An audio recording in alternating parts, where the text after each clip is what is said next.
जय हिंद मेरे प्यारे साथियों। आज हम लोग देखेंगे अपना क्लास 10th का टॉपिक सर्कल। ये सर्कल ऐसा टॉपिक है कि आईसीएससी, यूपी, सीबीएसई, ठीक है, हर एक बोर्ड के लिए काफी ज्यादा इंपॉर्टेंस रखता है। और 2025 के बोर्ड एग्जाम को मद्देनजर रखते हुए हम लोग देखेंगे इस टॉपिक में क्या क्या इंपॉर्टेंट हो। तो आज के इस लेक्चर में हम लोग कवर करने वाले हैं सर्कल्स बेस्ड जितनी भी थ्योरम्स हैं, प्रमेय हैं, उन सबको देखेंगे। ठीक है, आज हम सब थ्योरम्स के बारे में बात करेंगे। ठीक है, थ्योरम्स, इसको जानने से पहले हम लोगों को यह जानना चाहिए कि सर्कल एक्चुअली है क्या। सर्कल एक सिंपल क्लोज कर्व होता है। इस सिंपल क्लोज कर्व में बन जाओ भैया, बन गए, अच्छा ठीक है। इस सिंपल क्लोज कर्व में एक फिक्स्ड पॉइंट होगा। इस फिक्स्ड पॉइंट के से जो सर्कम की डिस्टेंस होगी वो इक्वल होगी। इस फिक्स्ड पॉइंट को हम सेंटर कहते हैं, as you know that. And centre से सर्कम के बीच की जो डिस्टेंस होगी उसको हम लोग रेडियस कहते हैं। समझ में आ गया बच्चा? ठीक है, बिल्कुल सर आ गया। इस पाथ को, इस ट्राजेक्टरी पाथ को हम लोग सर्कमफेरेंस कहते हैं। बिल्कुल बेसिक से लेकर चल रहा हूं, जिसको आता है वो थोड़ा पेशेंस रखे, उसके लेवल की भी चीजें आएंगी, और जिसको नहीं आता है वो स्टार्टिंग से देखिए। ठीक है, रेडियस होगी। एंड सर्कल के एक पॉइंट से दूसरे पॉइंट को डायरेक्ट टच करने वाली जो लाइन होती है इसको हम कॉर्ड ऑफ द सर्कल कहते हैं। ठीक है, ये हमारी कॉर्ड होगी। ठीक है, कोई दिक्कत, कोई परेशानी नहीं है। और सर्कल की सबसे लार्जेस्ट कॉर्ड जो होगी वो उसकी डायामीटर होगी। एज फॉर एग्जांपल दिस, ये दिख रहा है, सर्कल के सेंटर से पास होकर जाने वाली जो कॉर्ड होती है उसको हम डायामीटर कहते हैं। उम्मीद करते हैं समझ में आया होगा ये बात। इसमें तो कोई दिक्कत नहीं करती सर, ये तो आता है मैम। ठीक है, ये डायामीटर हो गया। ठीक है, एंड अब बात करते हैं ये सर्कल के स्ट्रक्चर की बात होगी। अब सर्कल में सेगमेंट और सेक्टर को भी देख लेते हैं। फॉर एग्जाम्पल ये हमारा सर्कल है। इस सर्कल के एक पार्ट को, सीधा एक पार्ट ही निकाल लिया जाए सर्कल का, ठीक है, कॉर्ड के रिस्पेक्ट में, तो ये जो पार्ट निकाला जाएगा इसी को मैं सेगमेंट कहता हूं। अंडरस्टैंड? इसको हिंदी में वृत्तखंड कहते हैं। कि कॉर्ड को हिंदी में ज्या कहते हैं। चलिए हिंदी बताते हैं भैया, अभी हिंदी के बारे में कॉर्ड में चलिए देखते हैं। ठीक है, वृत्तखंड, ये वृत्तखंड। और अगर इस सर्कल को सेंटर और रेडियस के बीच से काटा जाए, सेंटर और रेडियस के बीच से काटा जाए, तो ये जो बनेगा हमारा, ये पिज्जा स्लाइस। पिज्जा खाने का बड़ा शौक है ना? हाँ, पिज्जा, चाउमीन, टिक्की, बतासा, अरे फास्ट फूड खाते हो, फास्ट फूड तो ये तो पहचानते होगे। पिज्जा स्लाइस है ना, ये पिज्जा स्लाइस जो होता है इसको हम लोग क्या कहते हैं? ये सेक्टर होता है। ठीक है, सेक्टर होगा। तो सेक्टर हो गया, इसको समझते हो अच्छे से। अब इसी में मेजर सेक्टर, इसको हिंदी में त्रिज्य खंड कहते हैं। क्या कहते हैं बच्चा? त्रिज्य खंड कहते हैं, त्रिज्य खंड। ठीक है, लिख जाओ भाई। ठीक है, अब इसमें मेजर और माइनर, यानी कि छोटा और बड़ा, ऐसे समझ लो भैया। तो ये जो छोटा वाला होता है इसको हम माइनर सेगमेंट कहते हैं।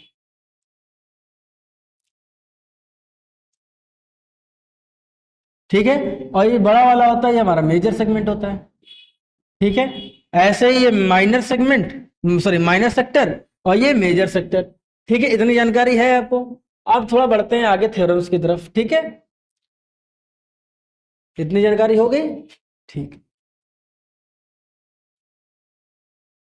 भाई, सर्कल, दुनिया गोल, सब कुछ गोल, आंखें गोल, दिमाग गोल, सब कुछ गोल गोल ही है। तो सर्कल भी गोल ही गोल है, इसी को पढ़ेंगे हम लोग।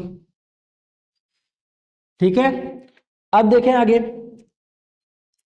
सर्कल में बेसिकली कुछ थ्योरम्स को रखा गया, जिनमें में से पहली थ्योरम ये कहती है, फर्स्ट थ्योरम ये कहती है कि अगर किसी सर्कल में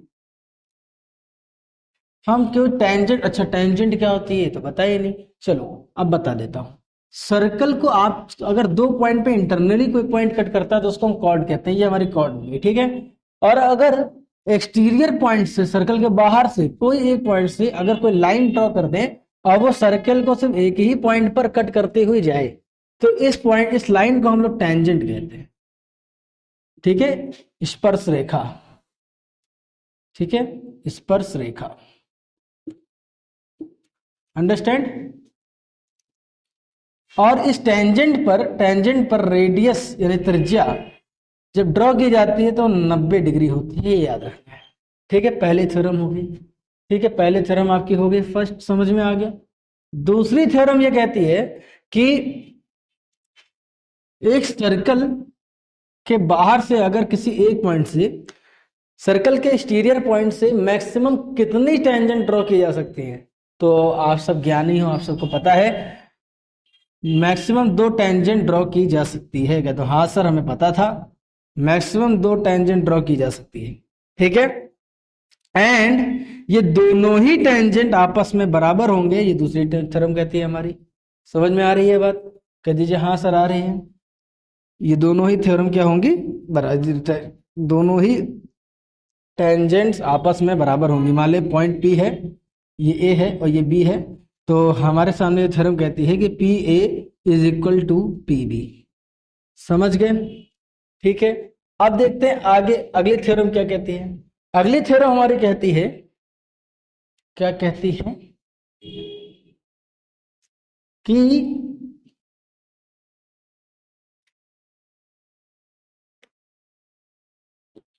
अगर कोई सर्कल है और इस सर्कल में एक सेकंड ड्रॉ कर दिया जाए, सेकंड का मतलब होता है छेदक रेखा, ठीक है, ये सेकंड है। अब ये सेकंड ऐसे पहचानेंगे कि ये एक पॉइंट सर्कल को दोनों पॉइंट पर काटते हुए निकल जाएगी, ठीक है, सर्कल को 2 पॉइंट पर कट करेगी। ऐसी लाइन जो सर्कल को एक्सटीरियर से 2 पॉइंट पर कट करती हुई जाए उसको हम सेकंड कहते हैं, छेदक रेखा कहते हैं, ठीक है, याद रहेगा, छेदक रेखा कहते हैं, ठीक है। और 2 छेदक रेखाएं अगर हम ड्रॉ कर दें, ये P, ठीक है, पहली पॉइंट यहां से देखें A B and C D, ठीक है, तो इस पर क्रॉस सेक्शन रेशियोज जो होते हैं बराबर होते हैं, यानी कि P D into P C, P D या हाँ P B into P A is equal to P D into P C, ठीक। एक थ्योरम हमारी ये होगी। और इसी की एडवांस थ्योरम में अगर आगे देखें तो सर्कल में अगर 2 लाइनें इस तरह से इंटरसेक्ट कर रही हैं, 2 कॉर्ड इस तरह से इंटरसेक्ट कर रही हैं, देन ये दोनों कॉर्ड अगर ए बी और सी डी हों और ये पॉइंट पी पर इंटरसेक्ट कर रही हों, then A P into P B is equal to P C into P D, ठीक है। आप देख सकते हो जो यहाँ लिखा है, गिर गए भैया, नहीं चलना था तो बता देते, टूट कर खुशखुशी करने की क्या जरूरत थी, गिर जाता है कभी कभी, आप लोग मत परेशान होइए, ठीक है। हाँ, A P into P B is equal to P C into P D, ठीक है। ये थ्योरम भाई इससे क्वेश्चन जरूर बनता है, रट लेना, इससे क्वेश्चन बन जाता है, बहुत बार पूछता है, ठीक है। ऐसे ही मेजरमेंट आपको दे देगा 2 यूनिट 3 यूनिट 4 यूनिट पूछ लेगा, इसकी यूनिट बताओ कितनी होगी। अरे आप 30 मार्क हो भाई, कर लोगे, परेशान ना हो, जब हम लोग क्वेश्चन करेंगे तो सारे क्वेश्चन करेंगे, ठीक है। अब देखें आगे हम लोग, ठीक है। कह दीजिए सर ये सारी चीजें तो हमको पता था, कुछ ऐसा बताइए जो एग्जाम के रिस्पेक्ट में भी आए, ये तो थ्योरम्स हैं, तो चलिए देखते हैं। अब अगर कोई सर्कल, ठीक है, अगर कोई 2 सर्कल आप अच्छा सर्कल के इंटरसेक्शन की बात करेंगे, पहले सर्कल के अंदर आते हैं, अभी लोग सर्कल के बाहर घूमे थे, अब अंदर आते हैं। तो सर्कल की अब यहां से इंपॉर्टेंट थ्योरम स्टार्ट हो, सर्कल के सरकम से, ठीक है, सेम सेगमेंट पे ये एक कॉर्ड है, अब इस कॉर्ड से सरकम पे हम कहीं भी कोई भी एंगल बनाएंगे तो वो सारे एंगल आपस में बराबर होंगे। बन गया खूबसूरत सा। ठीक है, अगर ये एक एंगल एक्स होगा ना बाबू, अगर एक एंगल एक्स होगा तो ये सारे एक्स, सारे सारे सारे, समझ गए? तो थ्योरम क्या कहती है? थ्योरम कहती है कि सर्कल के सरकम पर सेम सेगमेंट से बनने वाले सारे एंगल आपस में इक्वल होते हैं। माइंड क्लिक हो गया? एक बार में समझ में आ गया? सर्कल के सेम सेगमेंट से सरकम पर बनने वाले सारे एंगल बराबर होते हैं। ठीक है, okay. Angle subtended on circum through same segment is also equal.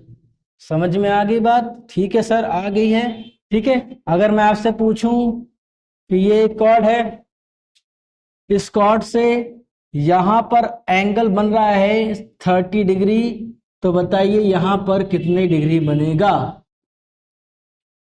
कितना बनेगा भाई? बिल्कुल सोचना ही नहीं है, सेम सेगमेंट है, सेम कॉर्ड है। अब सेम कॉर्ड पे ये 30 है तो ये कितना बनेगा? 30 डिग्री बनेगा सर, इसमें सोचना क्या है? तो अभी तो बताया आपने। ठीक है, आ गया। चलो अब आगे देखते हैं भाई। अगला देखो, अगला देखो क्या कहता है। अगला कहता है, अरे अगला नहीं कहता है, कह तो हम रहे हैं, लेकिन ये हमसे कहता है कि अगर सर्कल सेमी सर्कल से ड्रॉ किया जाए, यानी कि सर्कल के डायामीटर पे ध्यान से सुनिएगा, सर्कल के डायामीटर से जो एंगल सबटेंड होगा ऑन सर्कम। अब तो कुछ याद आ गया होगा कि तो हाँ सर याद आ गया, पढ़ा था कुछ, दिख गया। सर्कल के यानी सेमी सर्कल पर सरकम पे बनने वाला, सेमी सर्कल से सरकम पे बनने वाला एंगल हमेशा एक राइट एंगल होता है, समकोण होता है। इसकी मेजरमेंट हमेशा 90 डिग्री होगी। ठीक है, अब मैं चाहे नीचे बनाऊं चाहे ऊपर बनाऊं, बात देखिए, यहां बना दूंगा, यहां पे ये बन गए। सारे एंगल स्केल से नाप लो, 90-90 के ही होंगे। ये सारे एंगल 90-90 के ही होंगे। अंडरस्टैंड? सारे एंगल 90 के होंगे। ठीक है, बन गया ये भी खूबसूरत सा, है ना? तो ये 90-90 डिग्री के होंगे। ठीक है सर, आ गया समझ में। दूसरी बात देखते हैं, अगली थ्योरम क्या कहती है? अगली थ्योरम ये कहती है कि अगर सेम सेगमेंट पे, ध्यान से सुनिएगा, ये जितनी थ्योरम्स मैं आपको बता रहा हूं ये सारी की सारी इंपॉर्टेंट है, समझे? और नहीं आती तो देखना भाई, आ जाएगी, पक्का कह रहे हैं। अरे जुनून ऐसा रखो मेरे दोस्तों कि पढ़ने में नहीं सीखने में मजा आए। नहीं मजा आएगी तो सिखाने में मजा आनी चाहिए। जब हम सिखाने लगते हैं ना तो मजा ही मजा आती है यार, हमेशा मजा आती है। चलो अब इधर देखिए, सर्कल के सेम सेगमेंट पे, सेम कॉर्ड पे सेंटर पे बनने वाला एंगल बहुत इंपॉर्टेंट है भाई, ध्यान से सुनिएगा। सर्कल के सेम सेगमेंट से सेंटर पे बनने वाला एंगल, ये सेंटर ओ है, सरकम पे बनने वाले एंगल का ट्वाइस होता है, 2 गुना होता है। ठीक है, मान लीजिए यहां पर एंगल बनेगा अगर x, तो यहां पर बनेगा 2x, 2 गुना। सर्कल के सेंटर पर बनने वाला एंगल सर्कल के सरकम पर बनने वाले एंगल का 2 गुना होता है, ट्वाइस होता है। लेकिन कंडीशन ये है कि वो दोनों सेम सेगमेंट पे होने चाहिए, यानी सेम कॉर्ड से होने चाहिए। कह दो हाँ सर समझ गया।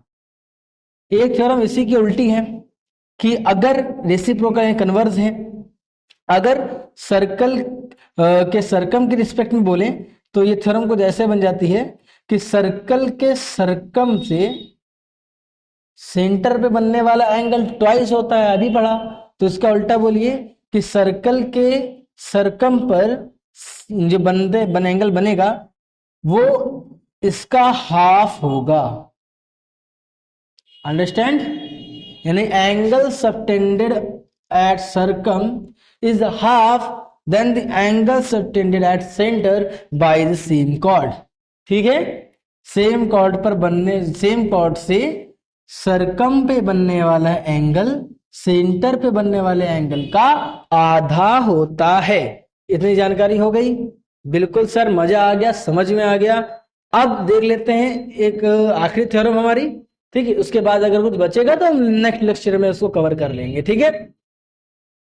अब अगली टॉपिक हमारी साइक्लिक क्वाड्रिलेटरल से है, ठीक है।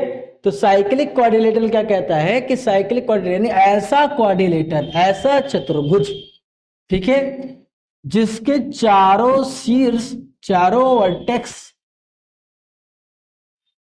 किसी सर्कल के सरकम पर हों। ऐसा क्वाड्रिलेटरल जिसके चारों वर्टेक्स, मान लेते हैं ये ए बी सी डी, ठीक है, ए बी सी डी, ऐसा क्वाड्रिलेटरल जिसके चारों वर्टेक्स सर्कल के सरकम पर हों, उसे हम साइक्लिक क्वाड्रिलेटरल कहते हैं, ठीक है। और इस साइक्लिक क्वाड्रिलेटरल की प्रॉपर्टी ये होती है, जैसे मान लीजिए एंगल 1, एंगल 2, एंगल 3, एंगल 4, ठीक है।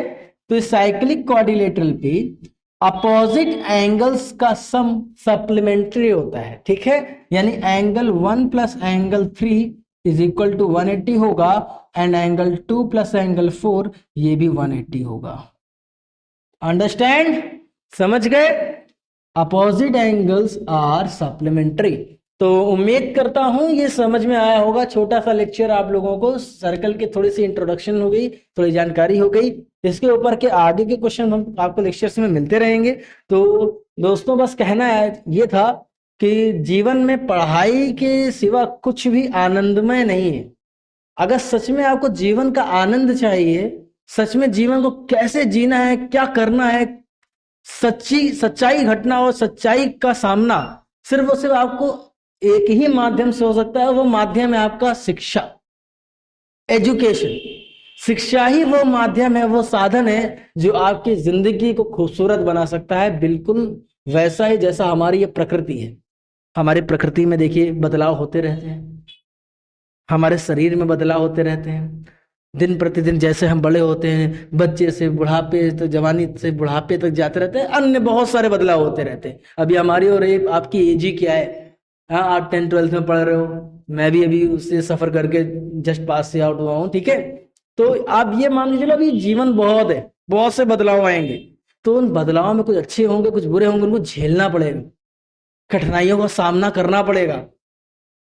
और इन कठिनाइयों का सामना आप बिल्कुल बेहतर तरीके से, अच्छे से तब कर पाओगे जब आप एजुकेटेड होगे, समझदार होगे, शिक्षित होगे। और शिक्षा बेटा आज की नहीं है, सदियों से जब जब मनुष्य को आवश्यकता पड़ी है वो शिक्षित हुआ है। हमें शिक्षा की बहुत जरूरत है। आदिकाल से लेकर जब मनुष्य को सिर्फ इतना पता था कि हमें जिंदगी मिली है, पेट मिला है, हमें सिर्फ खाना खाना है, ठीक है, सिर्फ खाना खाना है।